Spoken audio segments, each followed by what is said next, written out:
अस्सलाम वालेकुम, कैसे हैं आप सब। उम्मीद करती हूँ कि सब खैरियत से होंगे।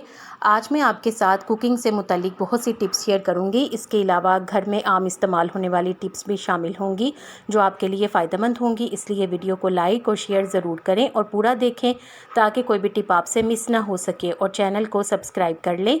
बाज़ार जैसा पनीर घर पर बनाने के लिए उबलते हुए दूध में नींबू की जगह थोड़ा दही डालकर दूध को फाड़ लें, एकदम मक्खन जैसा पनीर बनेगा। बरसात में मसालों को जाले और सीलन से बचाने के लिए डिब्बों के नीचे थोड़े से कच्चे चावल रख दें और फिर ऊपर मसाले डालें, तो इससे मसाले सीलन से महफूज रहेंगे। सूखी सब्ज़ी को कढ़ाई में जलने से बचाने के लिए कढ़ाई में थोड़ा सा खुश्क नमक रगड़ लें और फिर तेल डालकर पका लें। सब्ज़ी बगैर चिपके तैयार होगी। चने को सोडे के बगैर गलाने के लिए चने उबालते हुए इसमें थोड़ा सा कच्चा पपीता डाल दें।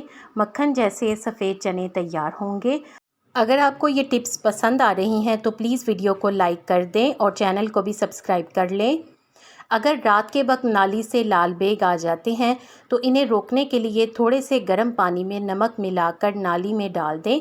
लाल बेग या दूसरे कीड़े मकोड़े नहीं आएंगे। अगर बिस्तर और सोफ़ों पर कीड़े मकोड़े आ रहे हों तो इन पर थोड़ा सा टेल्कम पाउडर छिड़क दें, कीड़े फ़ौरन भाग जाएंगे। अगर अलमारी में रखे हुए कपड़ों में कीड़े आ जाते हों तो ऐसी सूरत में कपड़ों को अखबार में लपेट कर रखें, इससे कीड़े मकोड़े दूर रहेंगे।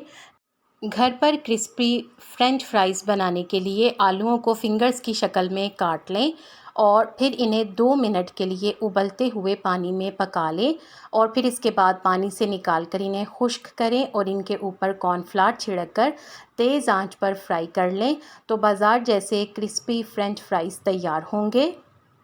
अगर ग्रेवी में ढाबे जैसा सुर्ख कलर चाहिए तो कढ़ाई में तेल गर्म होते ही इसमें थोड़ी सी कश्मीरी लाल मिर्च डाल दें। ग्रेवी का कलर एकदम परफेक्ट आएगा। अगर फ्रिज में रखी हुई हरी चटनी का रंग काला हो जाता हो तो इससे बचने के लिए चटनी को पीसते हुए धनिए और पुदीने के साथ पानी की जगह बर्फ़ का एक टुकड़ा डालें और साथ ही थोड़ा सा नींबू का रस भी शामिल कर दें। इससे चटनी कई दिनों तक काली नहीं होगी। दाल का मज़ेदार तड़का बनाने के लिए घी गरम करते ही इसमें थोड़ी सी हींग और कसूरी मेथी डाल दें। खुशबू और जायका दोनों लाजवाब हो जाएंगे। कीड़े मकोड़ों को घर के अंदर दाखिल होने से बचाने के लिए घर की चौखट पर थोड़ी सी पिसी हुई काली मिर्च छिड़क दें, इससे कीड़े मकोड़े घर के अंदर दाखिल नहीं होंगे।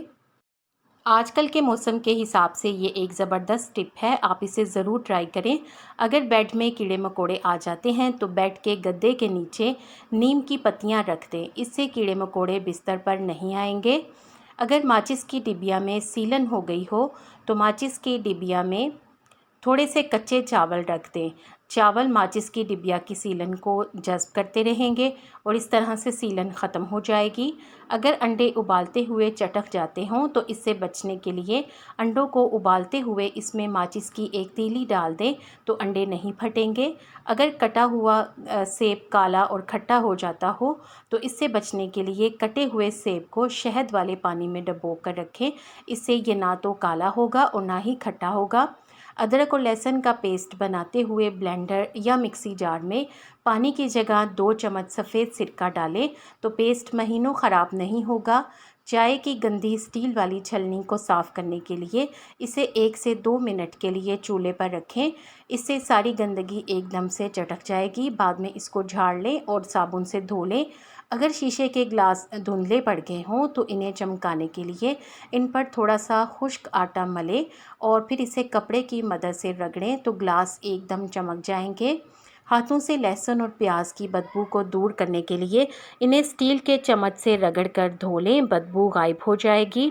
किचन की टाइल्स पर लगी हुई चिकनाई और तेल को साफ़ करने के लिए इन पर टेल्कम पाउडर छिड़कें और फिर कपड़े की मदद से रगड़कर साफ़ कर लें, सारी चिकनाई ख़त्म हो जाएगी।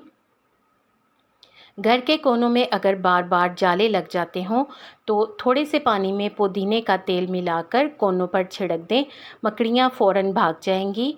अगर किचन के काउंटर पर चींटियाँ आ जाती हों तो इन्हें दूर रखने के लिए थोड़ा सा सिरका छिड़कें और फिर इसे कपड़े की मदद से अच्छी तरह फैला लें, तो चींटियाँ गायब हो जाएंगी। आप इन टिप्स में से जो जो ट्राई करेंगी कमेंट में ज़रूर बताएं। अगर किचन के कोनों में काकरोच आ जाते हों तो इन्हें दूर रखने के लिए प्याज के रस में थोड़ा सा बेकिंग सोडा मिक्स करके स्प्रे कर लें। नरम और फूली हुई पूरियां बनाने के लिए आटे को थोड़ा सख्त गूंदें। इससे पूरियां नरम और फूली हुई बनेंगी। अगर गर्मी की वजह से दही जल्दी खट्टा हो जाता हो तो दही को मिट्टी के बर्तन में रखें। इससे ये ज़्यादा देर तक तरोताज़ा रहेगा। चाय की केतली में अगर दाग पड़ गए हों तो इसमें थोड़ा सा बेकिंग सोडा डालें और फिर रगड़ कर साफ़ कर लें, एकदम चमक जाएगी। अगर जली हुई देगची साफ़ ना हो रही हो तो इसमें थोड़ा सा पानी और नमक डालकर उबाल लें, देगची जल्दी साफ़ हो जाएगी। दाल जल्दी पकाना हो तो दाल को जल्दी पकाने के लिए नमक शुरू में मत डालें, इससे दाल को जल्दी पकाने में देर लग सकती है। गर्म चावल फ़ौरन फ्रिज में रखने से इनका जायका और बनावट ख़राब हो सकती है, इसलिए चावलों को ठंडा करके फ्रिज में रखें, इससे इनका जायका ख़राब नहीं होगा।